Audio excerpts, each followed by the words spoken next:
Alright, welcome back to our continuous education video series covering Classic Appreciation's Complete Detail Manual. Right now I'm finishing up step 13, clean exhaust tips, then rinse out wheel well lips.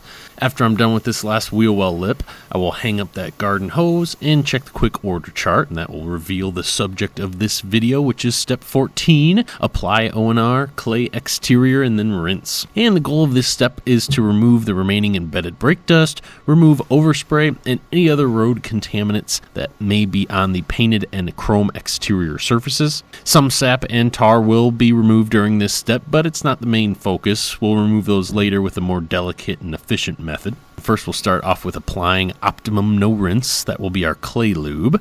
When I first started out, it was spraying out like a jet stream, and so I adjusted that gray tip a little bit to make it fan out and cover a larger area at one time.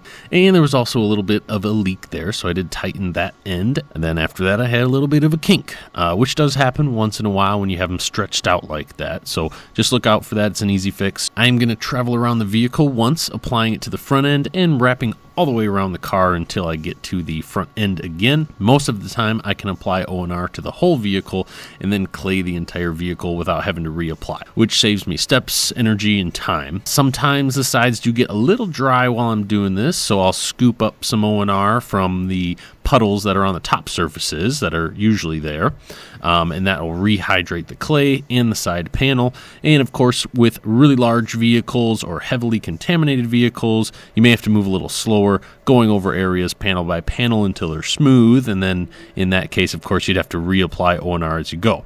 But for the most part, try to do it all in one go, as it's the most efficient way to do it when possible. After I hang up the ONR hose and handle, since I'm likely not to need it on this relatively well-maintained vehicle, I'm going to go over and grab a clay bar from one of the clay tubs that are in every locker. While I'm doing this, let's talk about clay technique for a moment. We are going to clay panel by panel once around the car, and within each panel we're going to break it up into pass width segments or sections, while also accounting for body features. When we are claying, we are effectively scrubbing the contaminants off. So just like scrubbing interior components, we're going to need multiple passes on every square inch of the paint and chrome. And we're going to need to use enough force to remove those contaminants as well as mold the clay to the body features.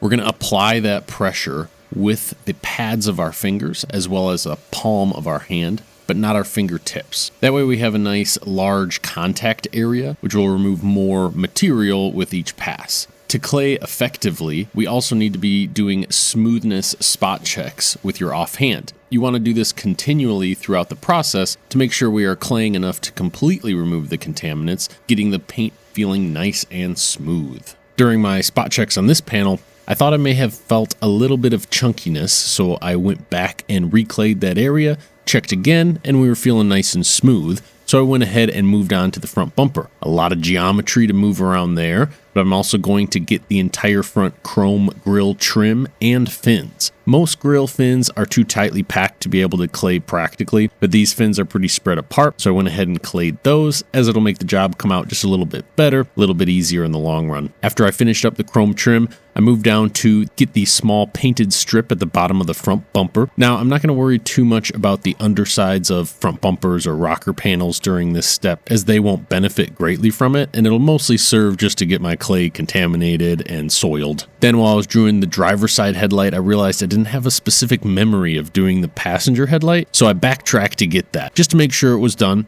and then I'm moving on to the driver's fender, continuing my panel by panel order. We are going to clay in the exact same panel order that we polish in.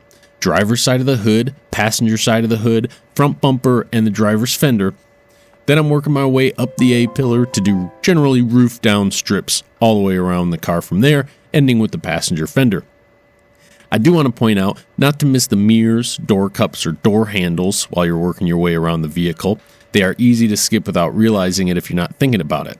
I try to get them as soon as they pop into my head and I'm near that area, instead of leaving them for later and risk missing them entirely. While I'm claying the rest of the vehicle, there's a few clay-related topics that we should discuss. One is how clay actually works.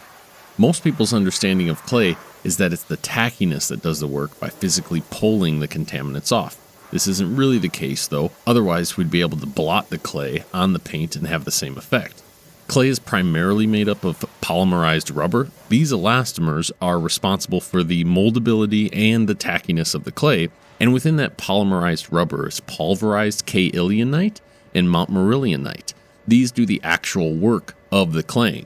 Both of these are some of the most common abrasives that are also used in polish. The important difference between polish and clay is the medium that the abrasives are suspended in.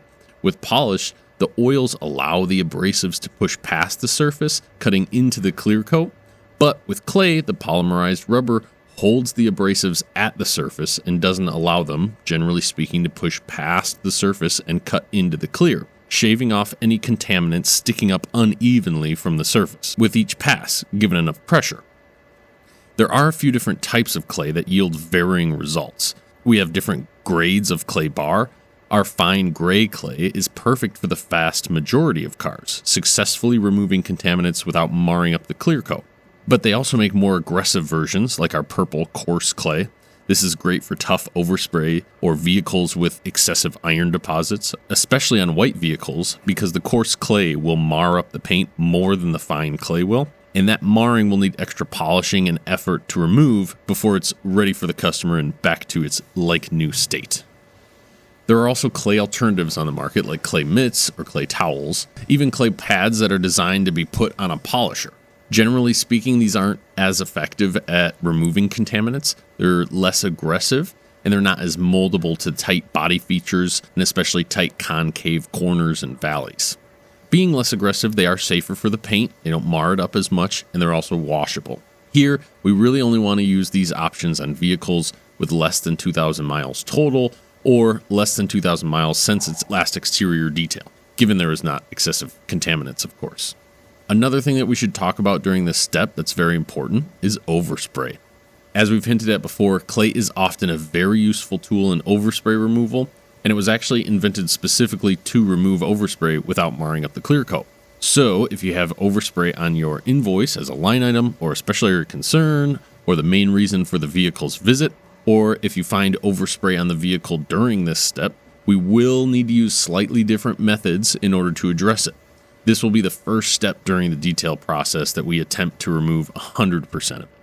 If the overspray is hyper-localized, meaning it's only on one area of one panel, just make sure to clay that panel very well, do complete checks on the whole panel to make sure it's entirely removed, and check the panels around it to make sure it's not on any area around it either.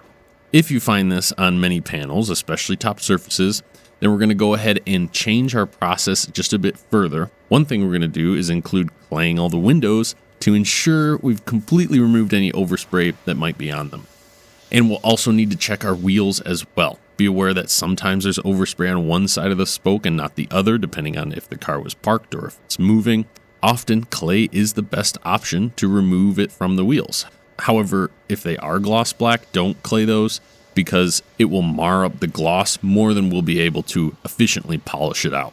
We'll address that overspray then in a different way later on in the detail. Sometimes our fine gray clay is not aggressive enough to remove particularly stubborn overspray. If you run into this, try switching to our coarse purple clay.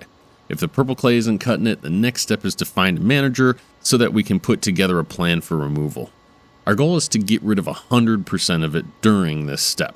That'll make the rest of the steps a lot easier and cleaner. We need to exhaust all possible clay-related overspray removal techniques before moving on, as getting rid of the overspray at a later step often creates a lot more work, mess, and risk.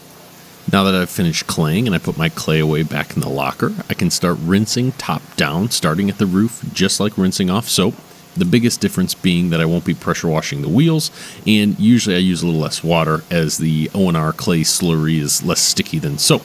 And while I'm rinsing, this is a good time to have a quick history lesson on clay in the detailing world. The clay bar was invented in 1987 by Kadote-san. He patented polymer detailing clay as a safe way to remove overspray and bonded contaminants without cutting into the clear. Later in the 1980s, it started to be used pretty quickly in many body shops in Japan. And in 1989, we at Classic Appreciation bought our first box of clay for about $5 a bar.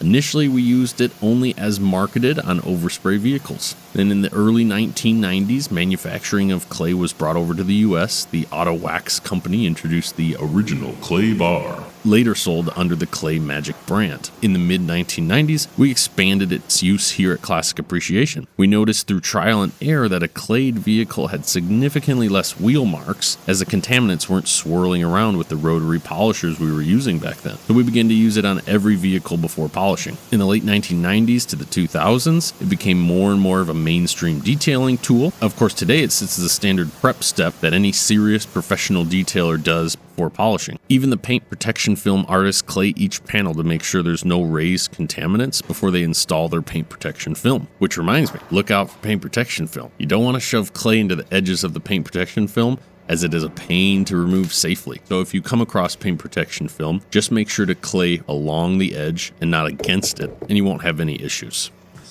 After rinsing, this is the last time I'll need the pressure washer for this detail. So I went ahead and straightened out the hose completely so that I could roll it up nice and neatly, and then turned off the pressure washer. Now I'm checking the quick order chart, as that is the end of step 14. Apply ONR, clay exterior, then rinse, and then we will begin step 15, apply spot-free water, roof down, which we'll cover in our next video. There was a lot I had to cut from this video, so there's plenty more to learn if you're interested. But one caveat I did not want to leave out is that a keen, experienced eye may be thinking that this was a relatively minor clay, and that is true. As I said earlier, this vehicle's pretty well maintained, and because of that, it did not need a lot of claying. I would say most vehicles we do will need a bit more scrubbing than I did here, but as long as you're doing your continuous spot checks and adjusting aggressiveness accordingly, you will accomplish the goals of this step. Thank you so much for your attention. I know this video was very dense, so thanks for sticking with it.